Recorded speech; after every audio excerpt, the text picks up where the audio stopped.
Baik, Assalamualaikum warahmatullahi wabarakatuh. Pada kesempatan kali ini, kami kelompok 4 kelas Informatika B akan mempresentasikan materi mengenai neural network atau jaringan saraf tiruan, khususnya tentang proses pembelajaran yang terjadi dalam model, mulai dari forward propagation, perhitungan error dan loss, backpropagation, chain rule, hingga gradient descent. Di sini kita mempunyai pemodelannya. Di sini ada input layer di mana ada dua input itu X1, X2. Kemudian ada dua layer di mana setiap layer ada dua neuron dan satu output layer.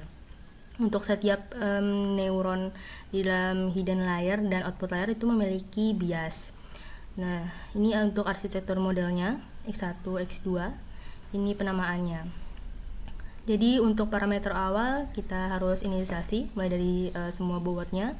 Kemudian parameter input ke hidden layer 1 juga diinisialisasi, parameter hidden layer 1 ke hidden layer 2, lalu parameter hidden layer 2 ke output layer 2 itu kita inisialisasi. Maksudnya adalah bobot-bobot yang mengarah pada setiap neuronnya. Nah, di sini kita menggunakan fungsi aktivasi sigmoid, di mana untuk fungsi aktivasi sigmoid itu 1/1 plus E min Z. Z ini adalah sum function untuk perhitungannya nanti. Baik, selanjutnya untuk propagation ini itu ada pre-activation atau sum function seperti saya jelaskan untuk nilai Z ini. Ini di untuk hidden layer 1. Ya, ini perhitungannya untuk Zn1L1 di Zn1L1 Zn1L1 berarti yang ini N1L1. Kita contohkan untuk satu neuron saja terlebih dahulu, sama dengan X1 WX1 N1L1 ditambah X2 dikali dengan X2 NL1S2 plus B. Lalu setelah itu kita sigmoid dan menghasilkan nilainya. Ini juga berlaku untuk Zn1L2, Zn2L2, dan Z0, nilai input dari neuron sebelumnya. Maksudnya itu untuk rumus ini saya akan jelaskan bagaimana alurnya pada gambar dari pemodelannya. Jadi ini kita akan menghitung untuk neuron yang pertama pada hidden layer yang pertama, yaitu X1 dikalikan dengan bobot ini WX1 NL1L1, kemudian ditambahkan dengan X2 dikalikan WX2 NL2, baru kita tambahkan dengan biasnya. Jadi setiap neuron ini, satu neuron ini kan dia mengarah ke dua nilai inputan. Nah, itu adalah sum function-nya atau Z-nya. Setelah itu baru kita sigmoid untuk menghasilkan nilai dari neuron hidden 1.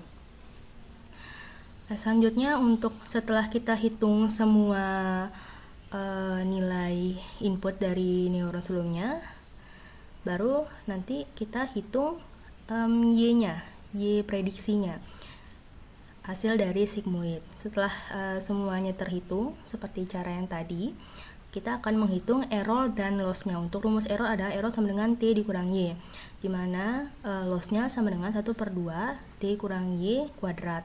Ini yang akan kita gunakan. Kenapa kuadrat? Agar nanti nilainya tidak minus. Kemudian ini rumus SEI-nya, TI dikurangi I kuadrat. Lalu turunan loss-nya adalah Y aksen dikurangi dengan target, hasil turunan dari loss. Kalau kita tidak gunakan 1/2, maka dia pakai kuadrat, jadi loss sama dengan TY kuadrat, dimana ini turunannya berarti 2 Y aksen dikurangi kuadrat. Kemudian ini untuk backward propagation-nya, kita masuk ke pembaharuan dari bobot. Untuk rumus parameter barunya sendiri, parameter baru sama dengan parameter lama dikurangi alfa dikalikan dengan gradient. A ini adalah learning rate Nah, parameter baru ini juga bisa kita gunakan ini. Ini sama, ini untuk rumus gradiennya itu turunan loss per dari parameter gitu. Turunan loss terhadap parameter. Untuk output layernya, ini proses update-nya, ini rumusnya W baru N1L2 output sama dengan WN1L2 output dikurangi learning rate dikalikan dengan turunan loss terhadap bobot WN2L2 0, atau kita bisa tulis seperti ini, W baru N1L2 output sama dengan W baru untuk outputnya dikurangi dengan learning rate dikalikan dengan gradien dari N1L2. Maaf, maksudnya delta 0 N1L2. Ini maksudnya delta output. Nah, untuk gradien sendiri, ini rumus gradien. Ini rumus gradiennya. Jadi gradien sama dengan delta 0. Jadi untuk nilai delta 0 itu adalah sama dengan nilai gradien gitu. Nah, ini dia ya, seperti ini delta outputnya. Ini rumus delta outputnya. Nah, selanjutnya kita juga bisa pakai chain rules untuk rumus gradien, untuk mencari gradien. Ini untuk rumus chain rulesnya, turunan loss terhadap WN120 sama dengan turunan loss per dari Y aksen dikalikan dengan turunan Y aksen per turunan Z0 dikalikan turunan Z0 terhadap WN1L20. Ini untuk aturan chain rules-nya. Karena loss yang kita gunakan adalah 1/2 dikalikan T kurang Y aksen 42, maka berubah seperti ini. Kita pakai kemudian untuk aktivasi sebenarnya, karena seperti ini maka untuk turunannya itu seperti ini turunannya. Jadi ini turunan ya. Nah, dari persamaan output Z0 tadi ini, maka kita bisa dapat kalau turunan Z0 per turunan WN1L2,0 output maksudnya sama dengan N1L2, sehingga turunan loss per dari WN1L2 terhadap WN1L20 itu sama dengan Y target dikurangi T dikalikan dengan Y target dikalikan dengan 1 dikurangi target dikalikan dengan neuron 1L2. Selanjutnya di sini untuk hidden layer 2. Untuk hidden layer 2 WN1L1 N1L2 ini juga berlaku, rumus itu berlaku untuk WN2L1 N1L2, kemudian WN1L1 N2L2 WN2L2 dan N2L2. Jadi untuk penjelasan sebelumnya juga berlaku pada pembaruan bobot di bawah ini ya. Kita teman-teman bisa cek lagi untuk bagaimana pemodelan dari neuronnya. Nah, ini sama ya rumusnya, dikalikan dengan learning rate dikalikan dengan delta. Jadi untuk delta 0-nya tinggal kalau sudah dikerjakan tinggal disubstitusikan saja. Ini untuk di rumus delta N1L2 ini, untuk delta 0-nya tinggal disubstitusikan karena sebelumnya sudah kita kerjakan pada di atas. Nah, kita juga bisa pakai aturan dari chain rules. Jalurnya seperti ini. Jadi ini bobotnya tadi WN1L1 untuk neuron ini, nama neuron hidden tadi ya N1L2. Itu setelah ke bobot kemudian dia ke perhitungan atau sumnya, baru dia kita hitung neuronnya tadi yang di sigmoid rumusnya, yang Kemudian setelah itu ke Z0, baru setelah Z0 akan disigmoidkan lagi. Jadi dia akan menghasilkan Y prediksi. Baru setelah kita menghasilkan Y prediksi, dia akan ke loss. Coba kita cek nanti untuk bagaimana pemodelannya. Jadi ini untuk alurnya ya, WN1L1, N1L2. Nah, maka chain rules-nya itu seperti ini. Kita ubah seperti ini, kita buktikan apakah sama ya. Nah, ini dari sini, dari penulisan ini, dia jadi ini, jadi yang dimerahkan ini. Nah, bagaimana? Karena ini kita bisa lihat kalau delta 0 itu sama, delta 0 itu sama dengan turunan dari loss terhadap Y prediksi dikalikan dengan turunan dari Y aksen dari Z0. Begitu juga untuk keseluruhan ini bobot, kemudian ini neuronnya, dan di sini ada N1L1-nya.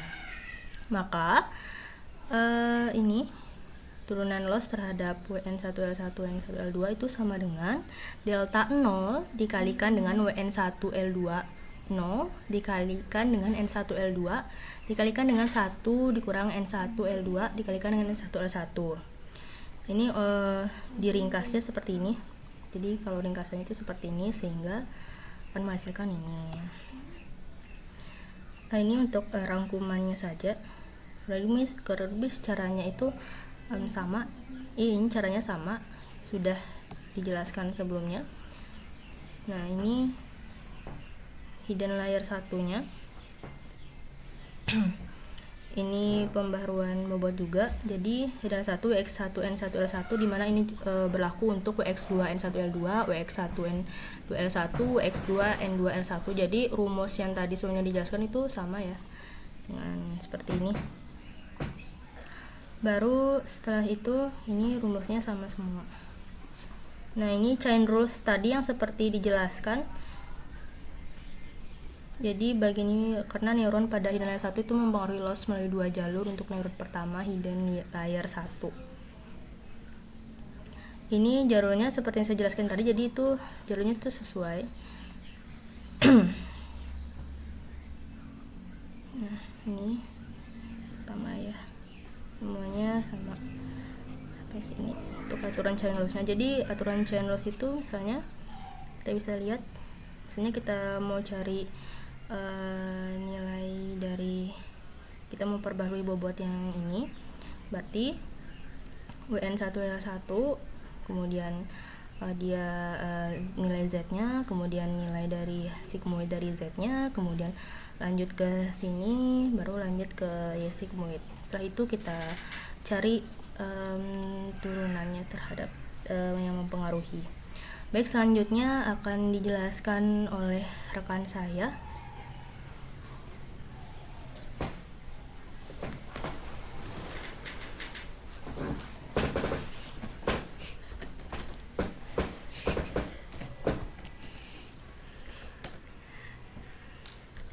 Baik, perkenalkan, nama saya Reski Ardawati.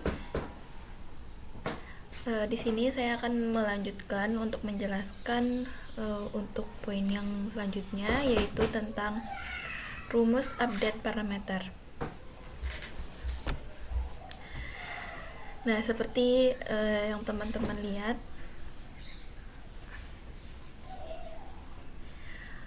semua parameter diperbarui dengan rumus umum, yang dimana rumusnya itu output baru,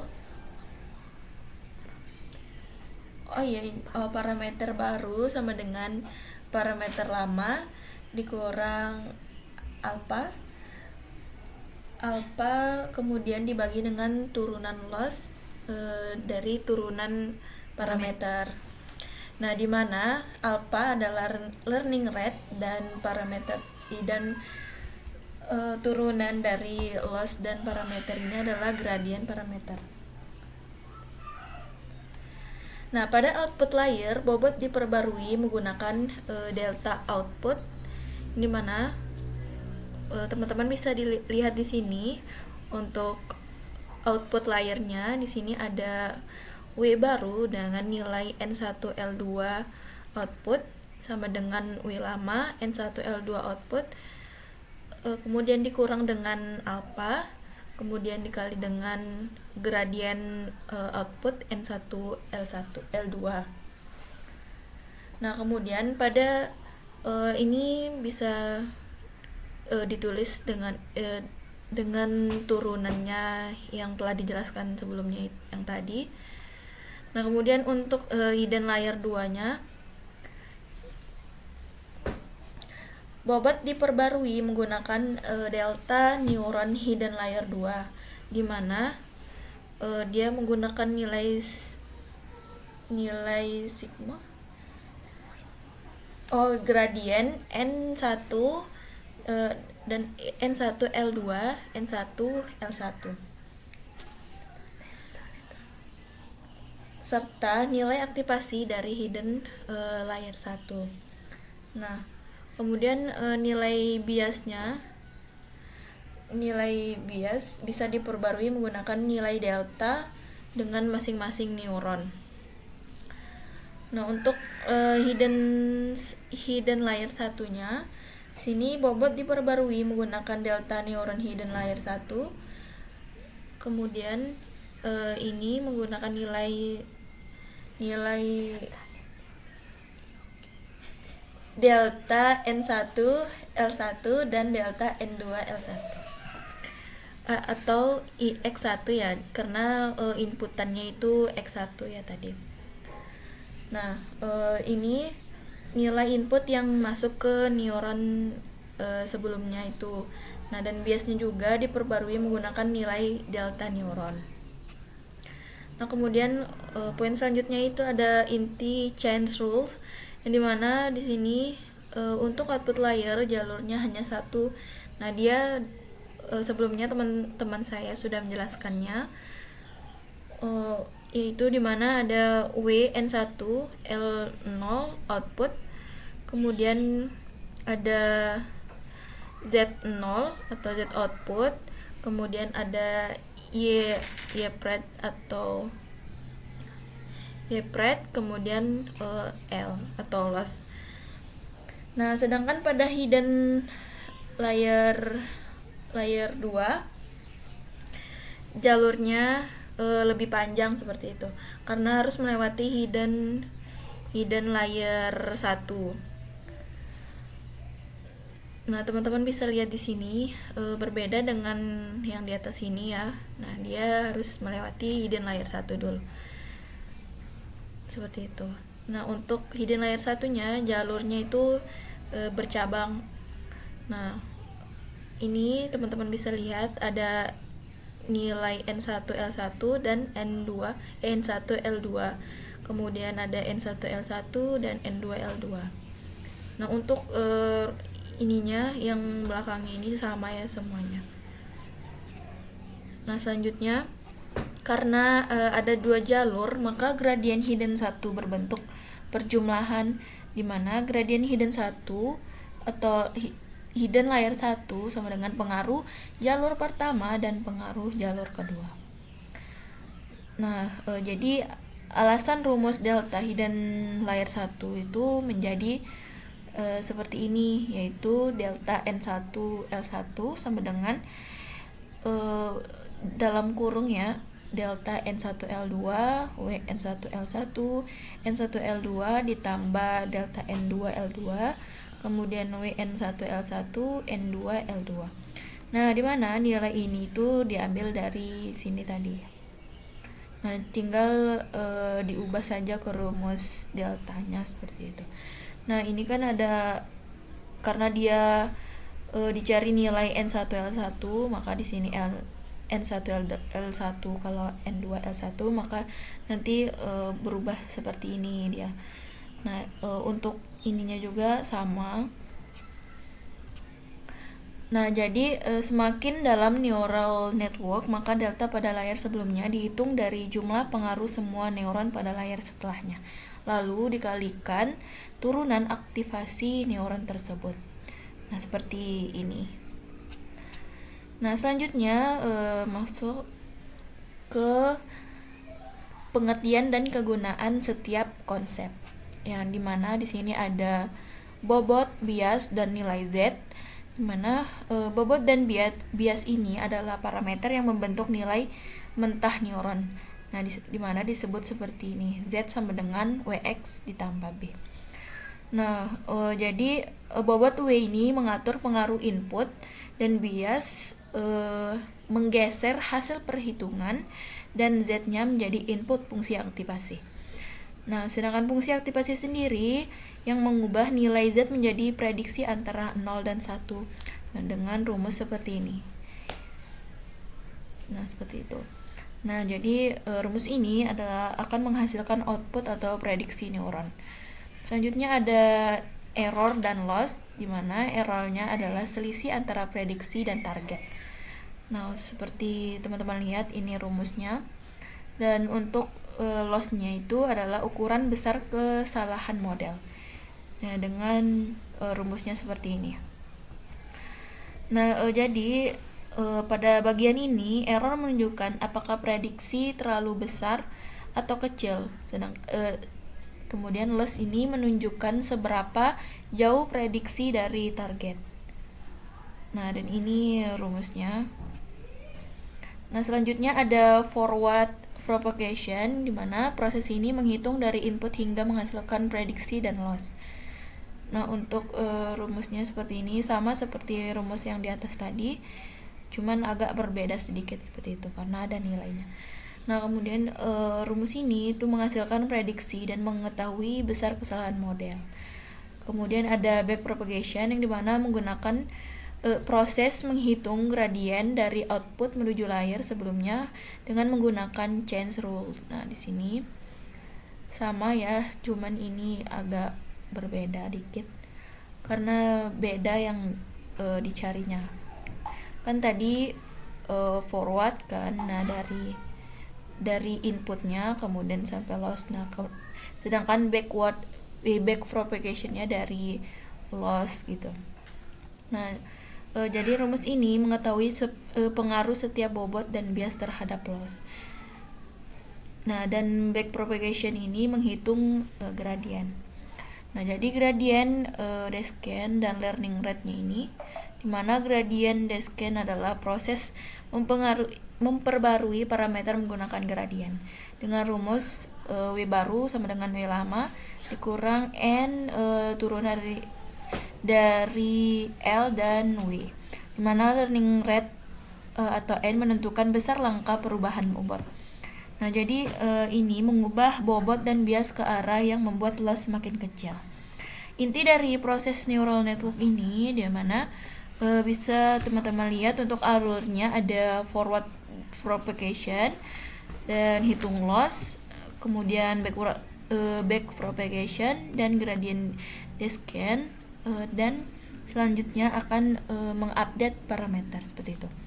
Nah, bobot dapat naik dan turun atau turun. Nah, tujuannya adalah untuk meminimalkan nilai loss seperti itu. Nah, kemudian ini ada gradien, di mana gradien ini kumpulan turunan loss terhadap seluruh parameter model. Nah, teman-teman bisa lihat di sini untuk rumusnya. Nah, jadi rumus ini untuk menunjukkan arah dan besar perubahan bobot serta bias agar loss mengecil. Nah, jadi turunan L atau W ini jika lebih besar dari 0 maka W-nya diturunkan, dan jika turunan L atau W-nya kurang dari 0 maka W dinaikkan seperti itu. Nah, untuk aturan chain rule-nya, di mana aturan ini untuk menghubungkan turunan yang memiliki jalur berantai. Nah, teman-teman bisa lihat di sini ada turunan L dan W, kemudian sama dengan turunan L dan Y dikali dengan turunan Y dan Z dikali dengan turunan Z bagi W seperti itu. Nah, rumus ini untuk menghitung pengaturan bobot terhadap loss melalui nilai Z dan prediksi. Nah, di sini ada poin fungsi di mana aturan yang menghasilkan output berdasarkan input. Ini rumusnya Y sama dengan Fx. Nah, rumus ini mengetahui nilai output ketika nilai input diketahui. Sedangkan turunan ini merupakan ukuran laju dan arah perubahan satuan nilai, di mana rumusnya dia menggunakan dy per dx. Nah, rumus ini mengetahui bagaimana output berubah ketika input berubah sedikit dalam neural network. Nah, jadi ini bentuk perubahan atau bagaimana sih loss berubah ketika bobot W diubah sedikit seperti itu. Nah, untuk perhitungan matriksnya bisa dilihat di sini ada bentuk input di mana X sama dengan X1, X2, X3, X4 dan X5. Di sini merupakan bentuk input dan dengan diawali dengan kurung siku dan diakhiri juga dengan kurung siku. Kemudian karena W1 berukuran 7 kali 5, maka kita gunakan seperti ini, XT ini kemudian sama dengan X1, X2, X3, X4 dan X5. Kemudian matriks bobotnya bisa teman-teman lihat di sini. Ini merupakan nilai dari yang kita ingin cari lah, atau ingin menghitungnya lah seperti itu. Nah, untuk perkalian matriksnya teman-teman bisa lihat juga di sini seperti itu. Nah, nanti bias setiap neuronnya akan menghasilkan seperti ini, seperti B1 sama dengan BN1, BN2 sampai BN7 ya, karena kita tadi mencari 7 dikali 5 karena ada baris 5, barisnya 5 dan kolomnya ada 1.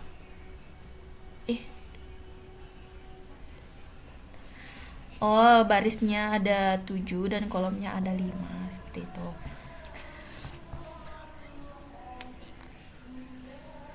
Nah, kemudian di sini ada pre-activation seluruh hidden layer. Nah, di sini bagiannya untuk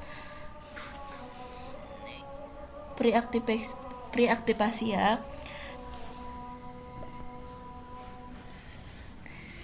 Nah, tadi itu saya lupa ya, karena tadi ada penambahan bias, jadi barisnya ada 2, 4, 6 kan 1, 2, 3, 4, 5, 6. Nah, jadi kolomnya itu ada 6 dan barisnya itu ada 7 karena tadi ada penambahan bias.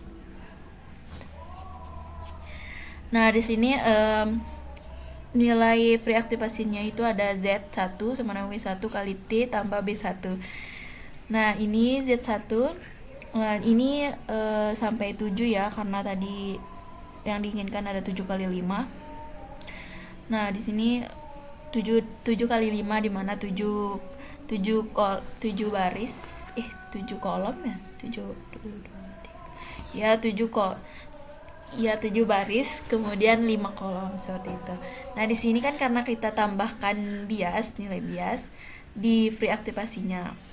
Jadi kolomnya ada 6. Nah, ini pembacanya seperti ini. Satu baris W1 sama dengan seluruh bobot yang masuk ke satu neuron. Nah, ini ZNJ1 ini sama dengan sigma, kemudian 1 sama dengan 1, kemudian dikali 5 seperti itu. Jadi WX1 kemudian NJ X1 ditambah BNJ.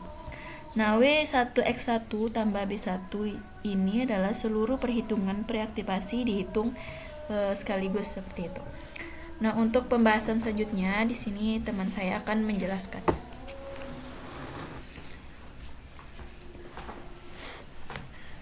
Baik, sebelumnya saya di sini akan melanjutkan penjelasan dari rekan saya. Perkenalkan, nama saya Kurnialahi dengan NIM 2311043 selaku Ketua Kelompok 4. Nah, di sini kita akan melanjutkan mengenai pengertian bobot, bias, dan nilai Z. Nah, pada di sini setiap neuron dalam neural network memiliki bobot weak dan bias yang digunakan untuk membentuk nilai mentah neuron yang disebut nilai Z.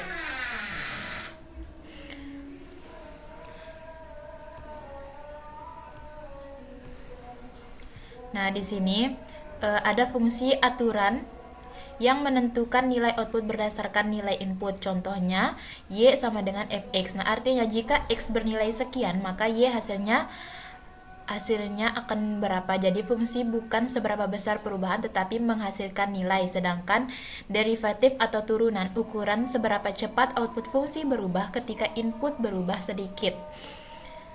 Di sini ada dy per dx, artinya kalau x berubah sedikit, y berubah seberapa besar dan ke arah mana. Jadi catatan, jadi di sini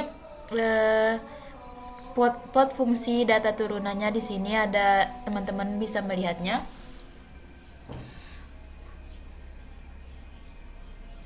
Di sini bobot berfungsi untuk mengatur seberapa besar pengaruh suatu input terhadap neuron. Semakin besar bobot, semakin besar pula pengaruh input terhadap hasil perhitungan. Bias digunakan untuk menggeser hasil perhitungan agar model lebih fleksibel dalam mempelajari pola data. Nilai Z yang diperoleh kemudian akan menjadi masukan bagi fungsi aktivasi.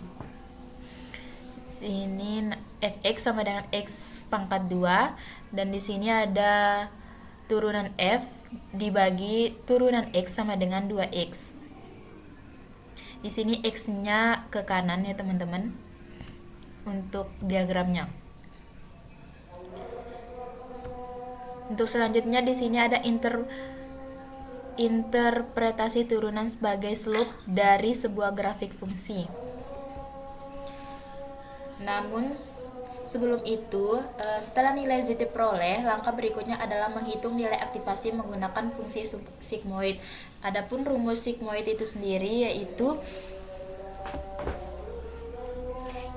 output Z sama dengan 1/1 ditambah E pangkat minus Z. Nah, fungsi sigmoid mengubah nilai Z menjadi nilai antara 0 dan 1. Karena hasilnya berada pada rentang tersebut, sigmoid sering digunakan untuk menghasilkan probabilitas atau prediksi suatu kelas. Semakin besar nilai Z, semakin mendekati satu hasil sigmoid. Sebaliknya, semakin kecil nilai Z, maka semakin kecil nilai Z, maka semakin mendekati 0 hasil sigmoid. Selanjutnya yaitu slope dari sebuah grafik fungsi. Di sini ada gambarnya teman-teman, ada S, di sini garis S sama dengan T pangkat 2 dikurang T ditambah 1. Rumusnya begini, apabila hasil dari M sama dengan Y per X ini lebih besar dari F aksen ini lebih besar dari 0 dan F aksen ini lebih kecil dari 0, maka akan menghasilkan ini teman-teman ya. Selanjutnya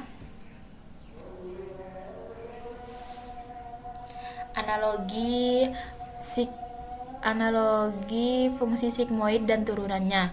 Di sini bayangkan sigmoid seperti tombol volume. Jadi nilai Z adalah posisi tombol dan outputnya Y pret adalah tingkat volume dan hampir 0 sampai hampir 1. Saat tombol berada di posisi tengah atau Y pret sama dengan 0,5, maka sedikit perubahan pada Z membuat output berubah cukup besar. Karena itu sensitivitasnya maksimum Y pret dalam kurung 1 kurang Y pret tutup kurung sama dengan 0,5 dalam kurung 1 kurang 0,5 sama dengan atau menghasilkan 0,25. Nah, saat output sudah mendekati 0 atau 1, tombol seolah berada di ujung. Perubahan kecil pada Z hampir tidak mengubah output.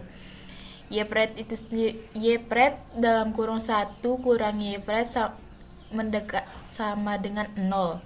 Jadi sigmoid menunjukkan besar output, sedangkan turunannya menunjukkan seberapa mudah output berubah.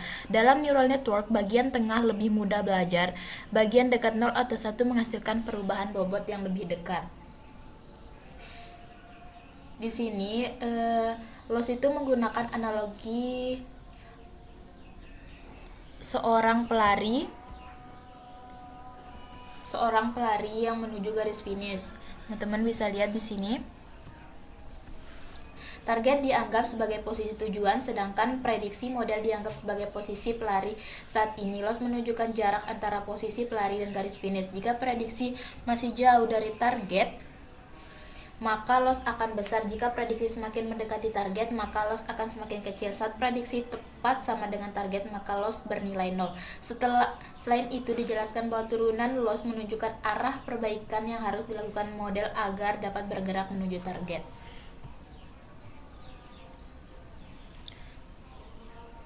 Selanjutnya yaitu loss function dan turunannya. Di sini mengapa proses back propagation harus menggunakan turunan dari fungsi yang digunakan? Hubungan antar komponen dalam neural network adalah W ke Z ke Y pred dan ke loss. Nah, bobot mempengaruhi nilai Z mempengaruhi prediksi, dan prediksi mempengaruhi loss. Karena hubungan tersebut terjadi secara bertahap, maka pengaruh bobot terhadap loss harus dihitung menggunakan turunan pada setiap tahap. Oleh sebab itu digunakan chain rule untuk menghubungkan seluruh turunan tersebut. Di sini analogi untuk target Y sama dengan 0,5. Bayangkan target berada di tengah jalan, posisi Y sama dengan 0,5. Jadi prediksi model Y pred adalah posisi seorang di jalan tersebut. Loss menunjukkan jarak kesalahan dari posisi target, dan turunan loss menunjukkan arah yang harus ditempuh untuk kembali ke target. Jika prediksi berada di sebelah kiri, Y pred lebih kecil dari 0,5, maka turunan L per turunan Y lebih kecil dari 0, artinya prediksi perlu dinaikkan menuju 0,5. Jika prediksi berada di sebelah kanan, Y prediksi lebih besar 0,5, maka delta L per delta Y lebih besar dari 0, artinya prediksi perlu diturunkan menuju 0,5. Jika prediksi tepat pada target Y aksen sama dengan 0,5, maka loss sama dengan 0, dan delta L, maksud saya turunan L per turunan Y pred sama dengan 0, artinya model sudah berada pada posisi yang benar dan tidak perlu melakukan koreksi. Loss menunjukkan seberapa jauh dari target, sedangkan turunannya menunjukkan arah kembali ke target. Perbedaannya dengan gambar target Y sama dengan 1, pada target Y sama dengan 0,5, prediksi dapat berada di kiri atau kanan target. Karena itu arah koreksinya bisa naik maupun turun. Selanjutnya analogi loss pada gambar, teman-teman bisa lihat di sini analogi loss function dan turunannya. Di sini lossnya L sama dengan 1/2 dalam kurung Y pred kurang Y dalam kurung pangkat 2, turunannya dl per dy pred sama dengan Y pred kurang Y. Di sini Pak, Y prediksinya itu sendiri sama dengan 1, lossnya sama dengan 0,0. Di sini yang di garis putus-putus merah ini, Y prediksinya sama dengan 1, dl per dy prediksinya sama dengan 0,0. Teman-teman juga bisa melihat untuk tabel loss plus gradiennya ada di sini. Loss minimum terjadi saat Y prediksi sama dengan Y sama dengan 1, yaitu L sama dengan 0,0. Jika Y prediksi lebih kecil dari 1, gradien bernilai negatif sehingga update mendorong Y prediksi naik. Jika Y prediksi lebih besar dari 1, gradien bernilai positif sehingga update mendorong Y prediksi turun. Besar update sebanding dengan besar selisih error. Di sini jika analogi loss pada gambar, bayangkan target berada di titik Y sama dengan 1. Prediksi model adalah posisi pelari Y prediksi. Loss menunjukkan seberapa jauh posisi pelari dari garis finish. Jika Y prediksi masih jauh dari 1, loss besar. Jika Y prediksi mendekati 1, maka loss mengecil, dan jika Y prediksi sama dengan 1, pelari tepat di garis finish dan lossnya sama dengan 0. Turunan loss menunjukkan arah gerak yang benar. Pada gambar itu sendiri, selama Y prediksi itu lebih kecil dari 1, maka turunan bernilai negatif. Atau di sini turunan L per turunan Y prediksi lebih kecil dari 0, maka artinya prediksi harus dinaikkan menuju 1. Loss menunjukkan jarak ke target, sedangkan turunan menunjukkan arah menuju target. Kenapa back propagation harus menggunakan turunan dan fungsinya? Di sini kita bayangkan neural network seperti rangkaian roda gigi. ke Z, ke Y prediksi dan ke loss ini setiap roda gigi mempunyai cara yang berbeda. Karena itu pengaruh perubahan harus dihitung berdasarkan fungsi yang benar-benar digunakan. Di sini turunan loss menunjukkan perubahan kesalahan terhadap prediksi. Turunan aktivasi menunjukkan perubahan prediksi terhadap Z. Turunan neuron menunjukkan perubahan Z terhadap bobot. Semua pengaruh digabungkan dengan chain rule. Di sini ada rumusnya, itu sudah dijelaskan oleh rekan saya juga di sini. Turunan L per turunan W sama dengan turunan L per turunan Y prediksi dikalikan turunan Y prediksi per turunan Z dikali turunan Z per turunan W. Nah, analoginya, untuk mengetahui seberapa jauh putaran roda pertama memengaruhi roda terakhir, kita harus mengetahui rasio setiap roda gigi di antaranya. Jika memakai turunan dari fungsi yang berbeda, arah dan besar koreksi bobot bisa salah. Jadi backpropagation menurunkan fungsi yang digunakan agar pengaruh setiap bobot terhadap loss dihitung dengan benar. Di sini ada chain rule untuk gradien bobot. Di sini teman-teman bisa lihat sendiri. Di sini kita asumsikan Y sama dengan 1, X sama dengan 1, Z sama dengan W1, Z sama dengan WX, Y prediksi sama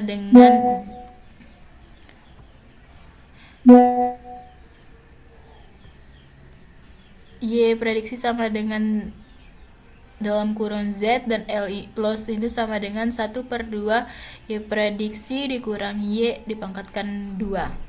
Di sini ada tabel nilai chain rule-nya dan penjelasannya juga ada di sini teman-teman.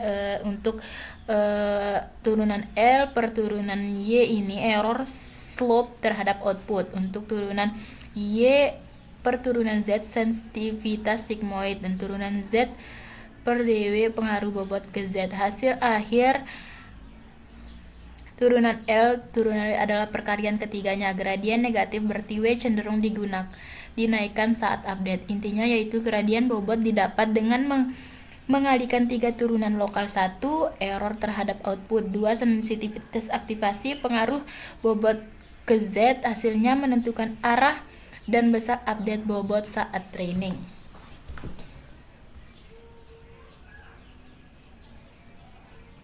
Jadi melalui proses inilah neural network dapat mengetahui bobot mana yang harus diperbaiki dan seberapa besar perubahan yang harus dilakukan.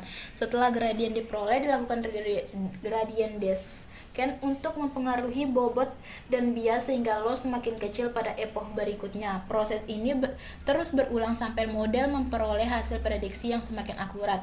Jadi intinya menjelaskan kembali seluruh konsep dasar neural network, mulai dari pembentukan nilai Z, fungsi sigmoid, error dan loss, gradient, chain rule, backpropagation hingga gradient descent sebagai proses utama pembelajaran model. Mungkin itu saja yang dapat bisa kami jelaskan. Mohon maaf apabila dalam penjelasan kami ada yang kurang atau salah, mohon dimaafkan. Kami dari kelompok 4 pamit undur diri. Billahi taufiq wal hidayah. Wassalamualaikum warahmatullahi wabarakatuh.